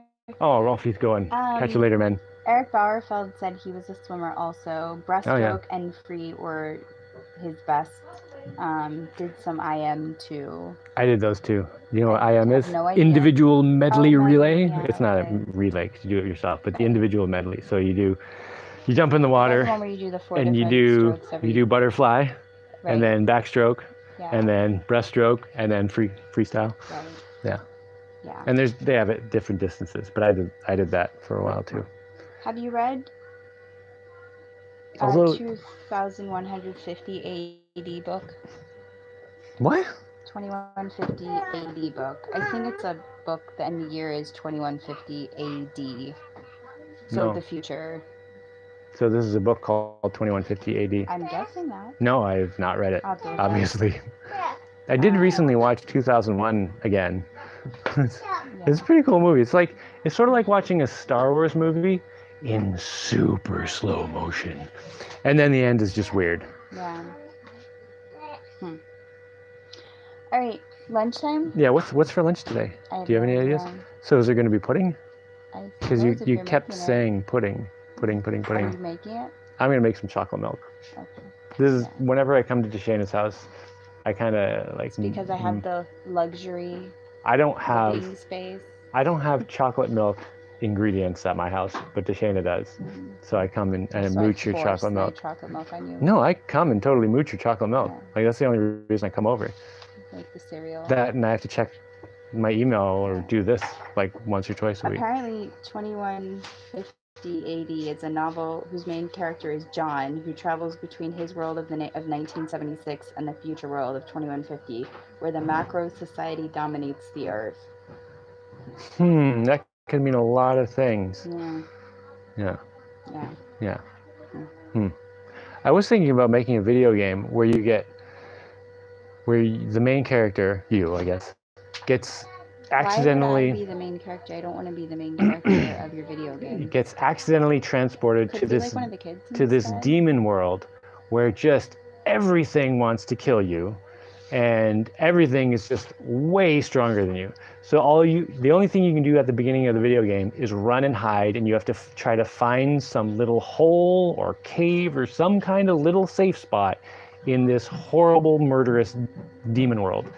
And then you gotta, slowly figure out how to survive, and then, it progresses from there. But basically, it's sort of it would be a metaphor for like just being in a difficult position and trying to, slowly fight your way back onto your feet. She needs to show this to you, apparently.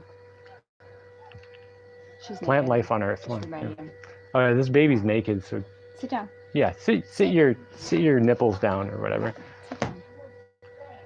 All right, I think we're going to eat some pudding or something. I'm gonna have some chocolate milk. Apparently, Joseph Blowmeister says, "See ya all. This has become a Sunday morning addiction, but it's in a good way." Oh, good. I'm glad. Okay. Oh, you know what? The meat you canned recently has so much fat on the top. I know, I didn't rinse it enough. Don't rinse it. I want the fat. Yeah.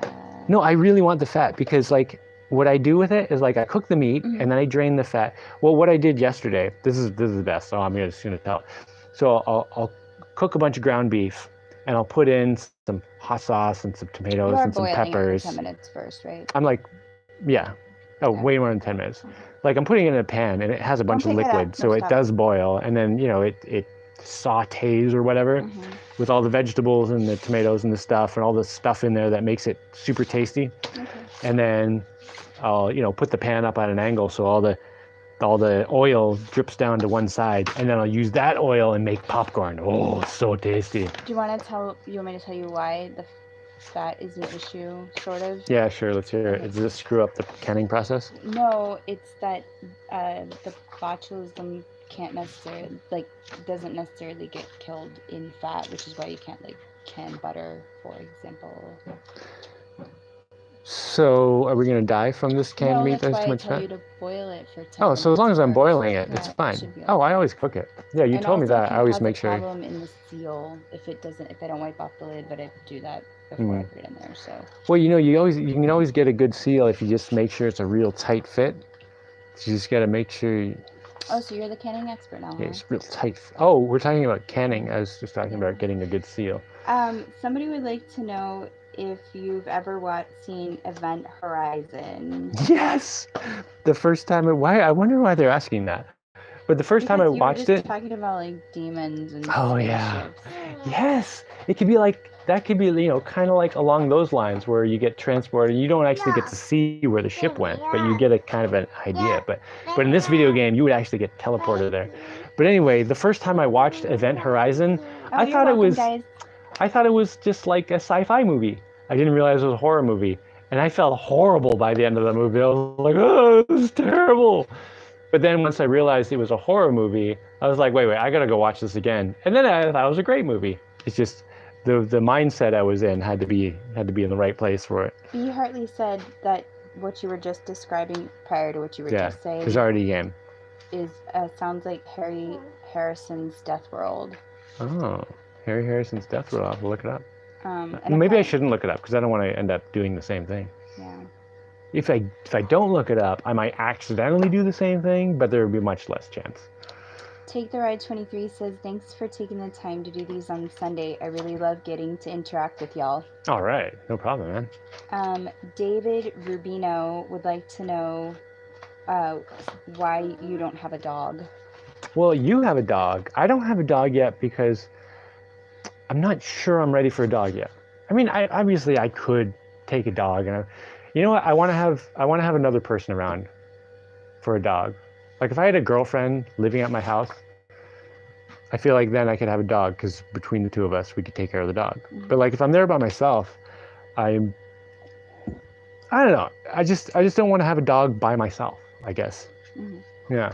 It's like, yeah. Okay. So now can we go? Yeah, let's go eat. Okay, great. Can I push the button? Yeah, it's this button up here, right? Mm-hmm. This one right over here. I'm gonna do it. Oh, I pushed it. I didn't push it. Not hard enough. How hard do you have to push this damn thing? There you go. Wait, you just did it. Oh, I did it? Okay, then you gotta go over here and push this. This right. You wanna stop? Right there. Okay? Yeah, okay.